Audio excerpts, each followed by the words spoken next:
உலக மக்கள் எல்லோருக்கும் வணக்கம். இது உங்கள் அம்பிகை ஜோதிடம். நான் உங்கள் ஜி கோபால் பேசுகிறேன். இன்னைக்கு நம்ம செவ்வாய் பயிற்சி பத்தி நாம் பார்க்க போறோம்.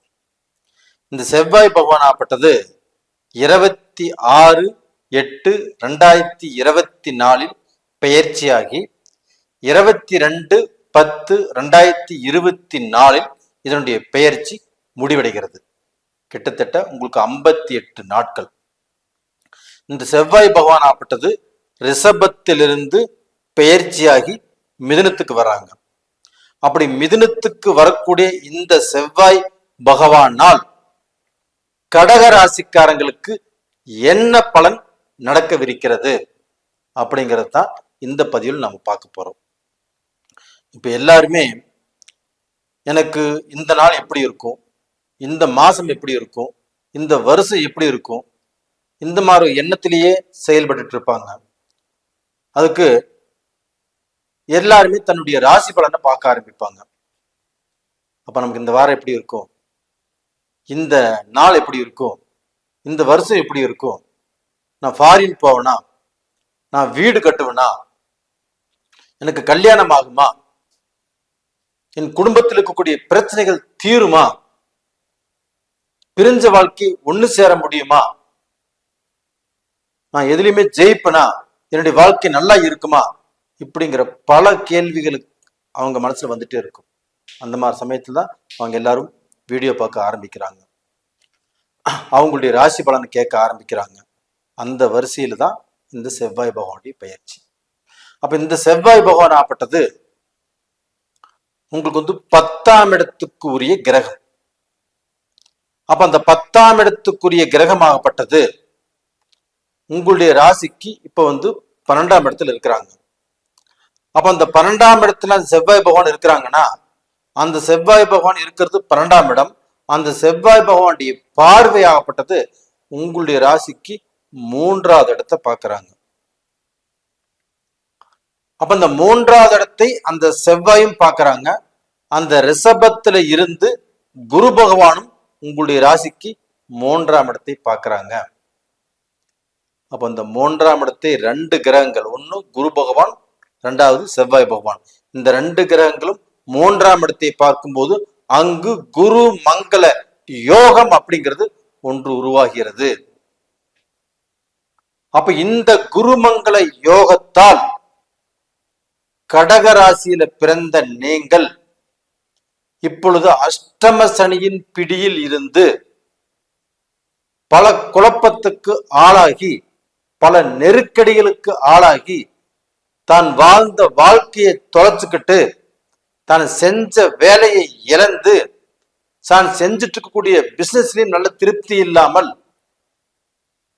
ஒரு மன நிறைவில்லாமல், கடன்பட்டு கடன்காருக்கு பதில் சொல்ல முடியாமல், இன்னைக்கு ஊரை விட்டு போனவங்க, வெளிநாட்டுல இருந்துட்டு இந்தியா வர முடியாம தவிக்கிறவங்க, இங்கிருந்து வெளிநாடு போற சொல்லி முயற்சி பண்ணி அதுவும் தடுங்கலாறவங்க நிறைய பேர் இருக்கிறீங்க. இவங்க எல்லாத்துக்குமே இந்த குருமங்கள யோகத்தால் கண்டிப்பாக உங்களுடைய வாழ்க்கையில மிக பெரிய மாற்றம் உருவாகிறது. கடகராசிக்காரங்களே, கண்டிப்பாக இது நான் சொல்வது உண்மை. உங்க வாழ்க்கையில இந்த குருமங்கள யோகத்தினால, அது 3ஆம் இடத்தை பார்க்கறதுனால, அந்த 3ஆம் இடம் என்பது முயற்சி ஸ்தானம், வெற்றி ஸ்தானம். அப்ப நீங்க எடுக்கக்கூடிய ஒவ்வொரு முயற்சிகளுக்கும்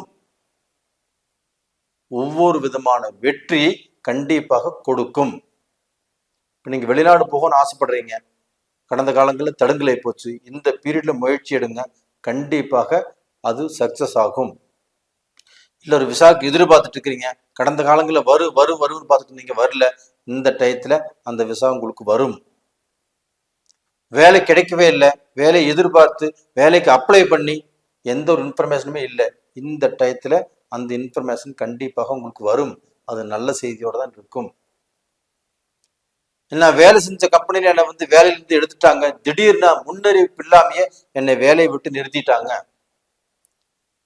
எனக்கு என்ன பண்றதுன்னு தெரியல, வேற வேலைக்கு தான் போயாகணும், வேற வேலை நான் ட்ரை பண்ண எனக்கு கிடைக்குமா அப்படின்னா இந்த பீரியட்ல கண்டிப்பாக நீங்க முயற்சி பண்ணுங்க, உங்களுக்கு கிடைக்கும். நான் பெரிய பிசினஸ் பண்ணிட்டு இருந்தேன், பிசினஸ் எனக்கு லாஸ் ஆயிருச்சு, அந்த பிசினஸை நான் இழுத்து மூடலான்ட்டு இருக்கிறேன், எனக்கு வேலையாட்களும் சரியில்லை, பிசினஸ் திருப்தி இல்லை, பிசினஸ் நான் ரொம்பவுமே கஷ்டப்பட்டு ரன் பண்ணி வளர்த்தி அந்த பிசினஸ் நல்ல நிலைமை கொண்டு வந்து வச்சிருந்தேன், அந்த பிசினஸ்ல மிகப்பெரிய சரிவு எனக்கு ஆயிடுச்சு, அந்த பிசினஸை மீண்டும் எனக்கு எடுத்து நடத்துறதா வேண்டாமா அப்படிங்கிற குழப்பத்தில் இருக்கிற அப்படின்னா அந்த குழப்பங்கள் இந்த பீரியட்ல கண்டிப்பாக மாறும். அப்போ ஒரு நல்ல மாற்றத்தை உங்களுக்கு இந்த குருமங்கள யோகம் கொடுக்கும். அதுபோக இந்த கடகராசியில் பிறந்தவங்களாப்பட்டது நிறைய பேர் டாக்டர்ஸ் இருக்கிறாங்க, அவங்கள படிச்சு இன்னைக்கு டாக்டரை இன்னைக்கு நல்லா வேலை செஞ்சுட்டு இருக்கிறாங்க.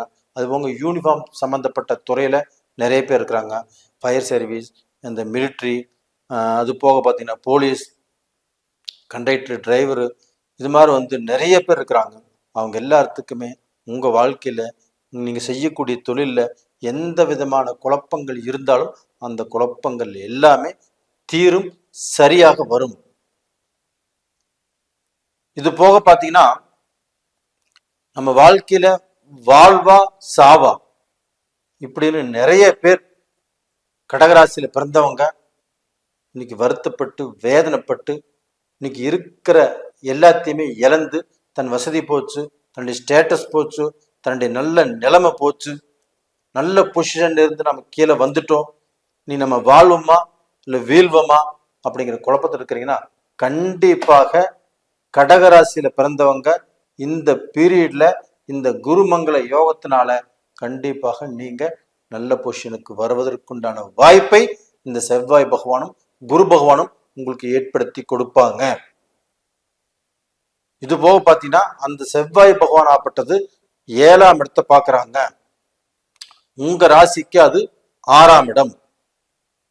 அப்ப அந்த 6ஆம் இடத்தை செவ்வாய் பகவான் பார்க்கறதுனால உங்களுக்கு கடன் பிரச்சனைகள் அகலும், எதிரிகளால் வந்த பிரச்சனைகள் கண்டிப்பாக தீரும், துரோகிகளால் வந்த பிரச்சனைகள் கண்டிப்பாக தீரும், அதுல இருந்து பார்க்க நீங்க ரிலீஸ் ஆவீங்க.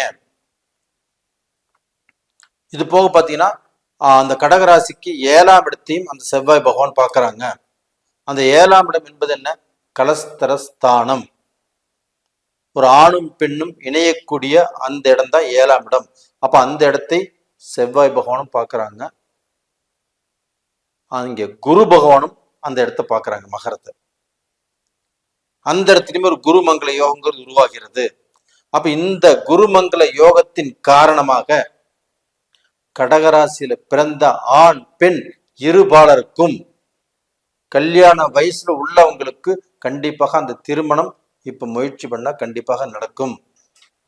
இது போக அந்த திருமணத்துக்கு முயற்சி பண்ணி எனக்கு திருமணம் நடக்கல, எனக்கு திருமணம் தடுங்கலாயிட்டு இருக்குது, என்ன பண்றதுன்னே தெரியல அப்படின்னு நினைக்கிறவங்களுக்கும், உங்களை பெத்தவங்களுக்கும், உங்களுக்கு தாத்தா பாட்டி அவங்க என்னுடைய பேரனுக்கு கல்யாணம் ஆகுமா, என்னுடைய பேத்திக்கு இந்த கல்யாணம் நடக்குமா, அந்த கல்யாணத்தை நான் கண்ணில் பார்க்க மாட்டேனா அப்படின்னு வேதனைப்பட்டு இருக்கக்கூடிய அந்த பெரியவர்களுக்கும் அவங்க நெஞ்சில பால வாத்து மாற இந்த பீரியட்ல கண்டிப்பாக திருமண முயற்சிகள் பண்ணுங்க, கண்டிப்பாக நடக்கும்.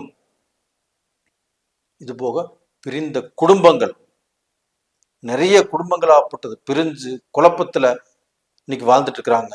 இன்னைக்கு ஒரே வீட்டுல இருந்துட்டுமே 2 பேருமே பேசிக்காம குடும்பம் நடத்திட்டு இருக்கிறாங்க. ஒரு சிலர் பிரிஞ்சு போயிடலாமா அப்படிங்கிற எண்ணத்துல இருக்கிறாங்க.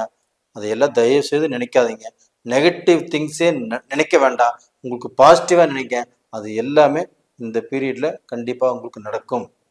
அப்புறம் 3வது மனுஷனுடைய சப்போர்ட்னால இல்லை உங்களுடைய சொந்த பந்தத்தினால உங்களோட பழக்கம் இருக்கிறவங்கனால அவங்க மூலியமாக உங்களுடைய குடும்ப பிரச்சனைகள் ஆப்பட்டது தீரும். அப்ப ஏதாவது ரூபத்துல உங்களுடைய பிரச்சனைகள் தீரும், நீங்க நல்ல நிலைமைக்கு வருவீங்க, உங்க வாழ்க்கையில நீங்க நல்ல பொசிஷனுக்கு கண்டிப்பாக வந்தே தீர்வீங்க. இந்த அஷ்டம சனி காலகட்டத்துல பாதிக்கப்பட்டிருந்தாலும் இந்த பீரியடு உங்களுக்கு நல்ல விளைவுகளை தான் கொடுக்க முடியும், கண்டிப்பாக கெட்ட ரூட்ல போறதுக்கு விடாது. கெட்ட ரூட்ல போனவங்க, மனைவியை விட்டுட்டு வேற பெண் தொடர்பு அதை நம்பி போனவங்க, அதே சமயத்துல பார்க்க போனோம் பெண் ஆப்பட்டது கணவர் விட்டுட்டு வேற தப்பான வழியில போனவங்க, அவங்க எல்லாத்துக்குமே மாற்று வழி கிடைக்கும், நல்லது நடக்கும். அப்போ டோட்டலா பாத்தீங்கன்னா இந்த பீரியட் நல்லா இருக்குது. இந்த சமயத்தில் நீங்கள் வணங்க வேண்டிய தெய்வம் எடுத்துட்டீங்கன்னா கண்டிப்பாக குரு பகவானையும் வணங்குவாங்க, செவ்வாய் பகவான் திருச்செந்தூர் முருகனையும் வணங்குவாங்க. கண்டிப்பாக நல்லா இருப்பீங்க.